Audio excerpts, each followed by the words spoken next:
Hello and welcome back to Two Pages. We are back again with the UPSC geography topic. Today we are going to see. Let's start this video. सबसे पहले दिया है Ramsar site. Ramsar site में दिया हुआ है कि तमिलनाडु में रिसेंटली मैक्सिमम नंबर ऑफ जो रामसार साइट है, वेटलैंड साइट है, वो इंक्लूडेड किए गए.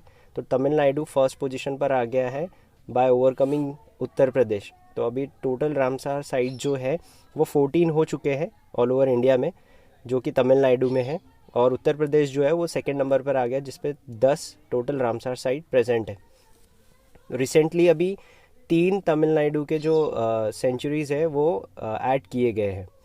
पहला दिया है कोंथाकुलम बर्ड सेंचुरी, जो मैन मेड वेटलैंड है, उसको इंक्लूड किया यूनेस्को ने रामसार साइट को.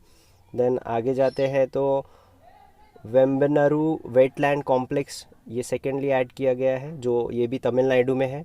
फिर वेंडाथालांग बर्ड सेंचुरी, ये भी है, जो फ्रेश वाटर वेटलैंड है. ये तीनों अभी रिसेंटली रामसार साइट एज इन्होंने इंक्लूड किया है, जो तमिलनाडु में. नेक्स्ट टॉपिक पर आता है पोटेशियम आयोडाइड के बारे में दिया हुआ है. Having general formula KI. ये एंटी रेडिएशन पिल्स होती है जो रिसेंटली अभी डिस्कवर की गई है, known to provide some protection in cases of radiation exposure. तो रेडिएशन एक्सपोजर्स के लिए ये पिल काफ़ी यूज़फुल होती है, यानी प्रोटेक्ट करेंगे आपको जो सन से आने वाली हार्मफुल रेडिएशंस होती है उससे. तो ये उसके लिए यूज़ की जाती है. They contain a non radiating iodine होता है. आयोडीन जो पार्ट है वो नॉन रेडिएटिंग पार्ट होता है इसमें, ये ध्यान रखना है आपको. And can help to block the absorptions. तो वो जो रेडिएशन एब्जॉर्ब करेंगे उसको ब्लॉक करने का काम मेनली इसमें पोटेशियम आयोडाइड में आयोडीन करता है, ये ध्यान रखना है आपको. Moving to a next topic, alluvial soil के बारे में हम बात कर रहे हैं अभी. ये वाइड स्प्रेड है इन दी नॉर्थन प्लेन्स. आपको यहाँ पे ध्यान रखना है कि यूपीएससी ज़्यादा करके इसमें खेल सकता है. नॉर्थन की जगह ईस्टर्न दे सकता है, साउथर्न दे सकता है. तो ये दोनों में नहीं पाई जाती है, लेकिन नॉर्थन प्लेन्स में ज़्यादा करके अलुवियल सॉइल पाई जाती है. एंड द रिवर वैलीज़, यहाँ पर भी आपको ज़्यादा करके मिलेंगी अलुवियल सॉइल. तो ये अगर हम देखें टोटल एरिया इंडिया का जो है वो 40% of the total area is covered with alluvial soil. Now they are found in deltas of the east coast and in the river valley. ये अगेन फिर से बता दिया, रिवर वैली भी इंपॉर्टेंट है. फिर से वही बात आती है कि वो इसमें भी चेंज करके आपको दे सकता है, ईस्ट कोस्ट की जगह west coast, north coast, south coast, ऐसा करके वो आपको दे सकता है. तो मेक श्योर कि अलुवियल सॉइल जो है वो ईस्ट कोस्ट में आती है एंड नॉर्दर्न प्लेन्स में भी पाई जाती है. पेनिसुलर रीजन में भी पाई जाती है, यानी वही आपका ईस्ट कोस्ट जो होता है वो पेनिसुलर रीजन में ही आता है. They are generally rich in potash but poor in phosphorus and nitrogen. ये ध्यान रखिए कि इसमें जो कंटेंट होता है, ये सॉइल में जो कंटेंट होता है पोटैश का, वो सबसे ज़्यादा होता है, whereas phosphorus and nitrogen जो होता है वो कम होता है, यानी पुअर होता है, वेरी वेरी लिटिल अमाउंट में प्रेजेंट होता है. इसमें दो तरह के अलुवियल सॉइल्स के दो टाइप्स होते हैं, एक को बोलते हैं खद्दर और दूसरे को बोलते हैं भंगार. तो खद्दर जो है वो मोर फर्टाइल होता है, वेयर एज जो भंगार है वो आपको दिखेगा कि वो लेस फर्टाइल है. तो इसके भी आने के चांसेस है अगर इफ़ अलुवियल सॉइल पे क्वेश्चन अराइज होता है. नेक्स्ट आते हैं, अलॉन्ग विथ अलुवियल सॉइल दूसरी सॉइल्स जो है इंडिया में अवेलेबल है वो है लेटराइट सॉइल्स, जिसको हम लेटर का मतलब होता है bricks. We can say that Latin word है कि ये लेटर मतलब ब्रिक्स, यानी जो ईट जो होती है हम उसे बोलते हैं वैसे कलर की.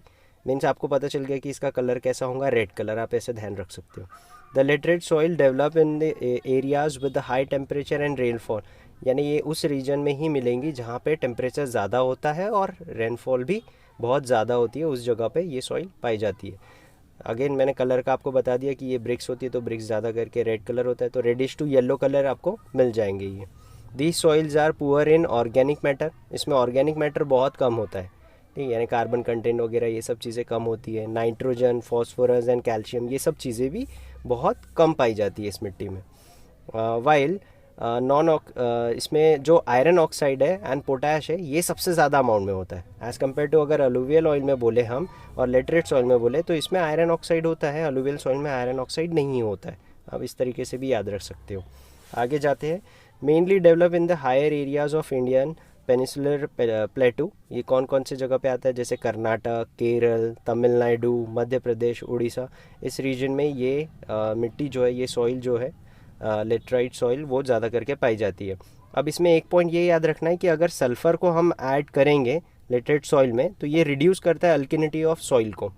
तो सॉइल की अल्किनिटी यानी क्या हो गया, बेसिक कैरेक्टर को रिड्यूस करेगा अगर आप सल्फ़र जैसे ऐड करते जाओगे। इस पॉइंट पे भी क्वेश्चन अराइज करने के चांसेस है। नेक्स्ट आते हैं कोल।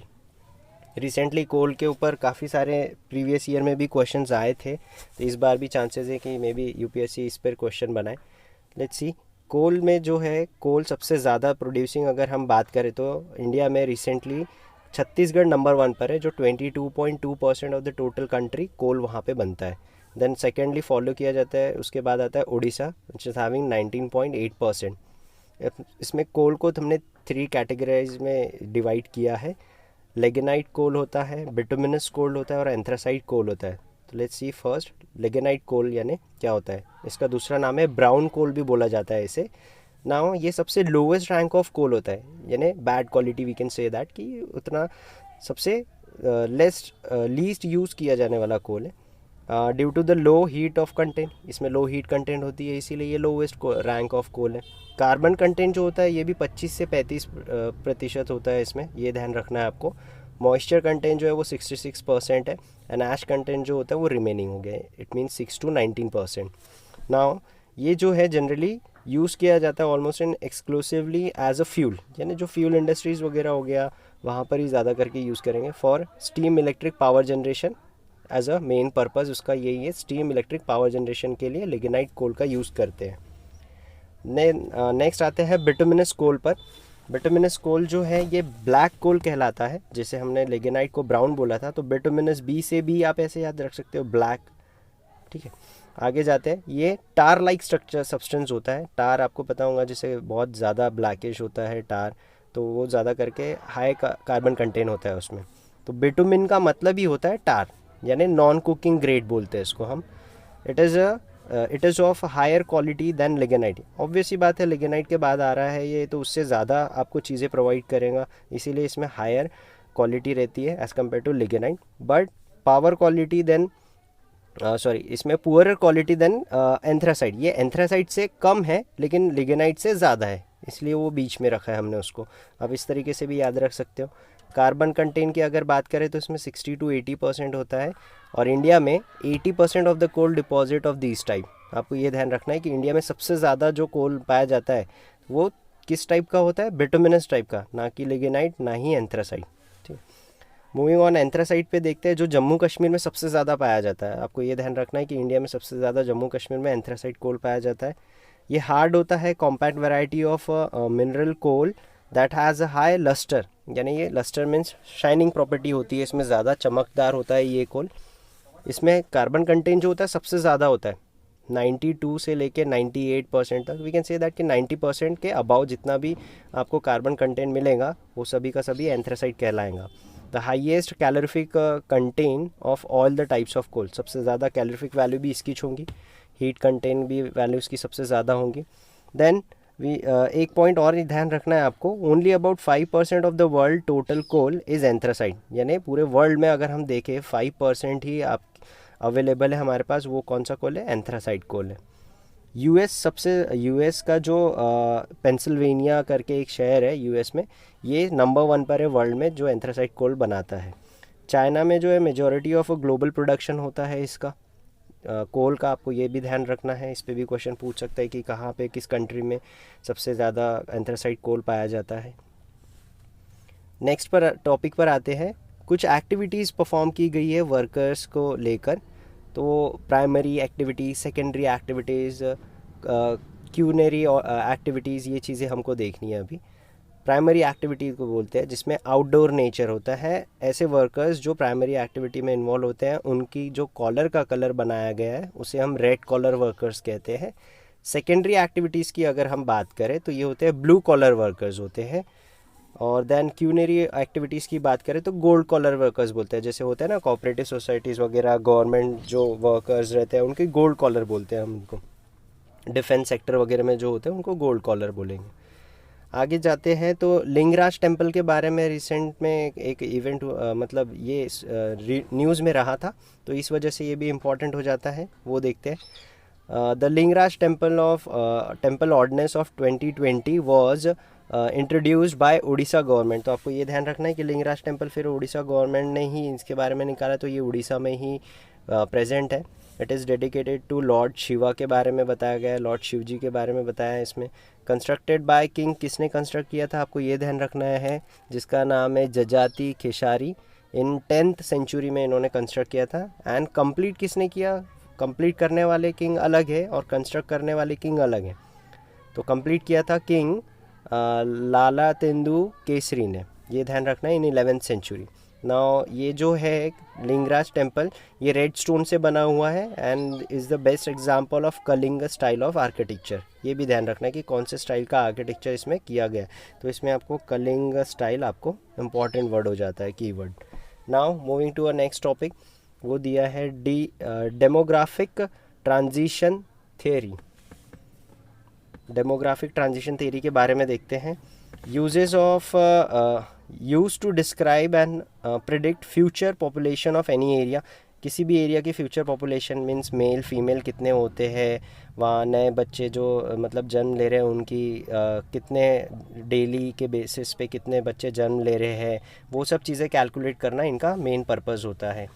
देन सेकेंड पॉइंट पे आता है, population of any region changes from high birth and high death to low birth and low death. ये ध्यान रखना है। As a society program from rural to urban, तो चाहे वो ग्रामीण हो या शहर का हो, मतलब मेट्रोपॉलिटन सिटीज़ हो, तो उस दोनों लेवल पे कितने बच्चे मतलब कितने डेली बर्थ ले रहे हैं, कितने डेली डेथ्स हो रहे हैं, ये सब की काउंटिंग करना ही डेमोग्राफिक ट्रांजिशन थ्योरी में इंक्लूड किया गया है। थर्ड पॉइंट पर आते हैं, 3 स्टेज डेमोग्राफिक ट्रांजिशन थ्योरी होती है। 3 स्टेजेस होते हैं, आपको ये मेनली ध्यान रखना है। इस पे यूपीएससी खेल सकता है, आपको 4 स्टेजेस या 5 स्टेजेस करके दे सकता है। तो 3 स्टेजेस होते हैं मेनली। पहला उसमें होता है high fertility and high mortality rate, ठीक है, आपको ये ध्यान रखना है पहला। फिर सेकेंड है improvement in the sanitations and health conditions lead to decline in mortality. कुछ होता है जैसे फॉर एग्जांपल अगर आप सैनिटाइजेशन अगर वगैरह प्रॉपर है और ये हेल्थ वगैरह कंडीशंस को लेकर आप ज़्यादा क्यूरियस हो, तो आप मोर्टेलिटी रेट को डिक्लाइन कर सकते हैं, लाइफ स्पैन बढ़ सकती है लोगों की अगर वो अपने इन्वायरमेंट को खुद को अच्छा हेल्दी रखे तो ये सेकेंड पॉइंट उसी के बारे में बताता है। थर्ड पॉइंट पर आते हैं, both fertility and mortality decline. ये यहाँ पे डिक्लाइन इन द सेंस वो दोनों डिक्रीज़ हो रही है, ये वो तीसरे पॉइंट में कंक्लूड कर रहे हैं। तो यहाँ पर हमारा वीडियो ख़त्म होता है। पार्ट 1 ज्योग्राफी का ये था आप लोगों के लिए जो मोस्ट इम्पॉर्टेंट है आने वाले यूपीएससी एग्ज़ाम के लिए। पार्ट 2 लेकर आएंगे हम ज्योग्राफी का। सो प्लीज़ बने रहें और हमें कमेंट करके बताएं कि आपको वीडियो कैसा लगा। Thank you guys.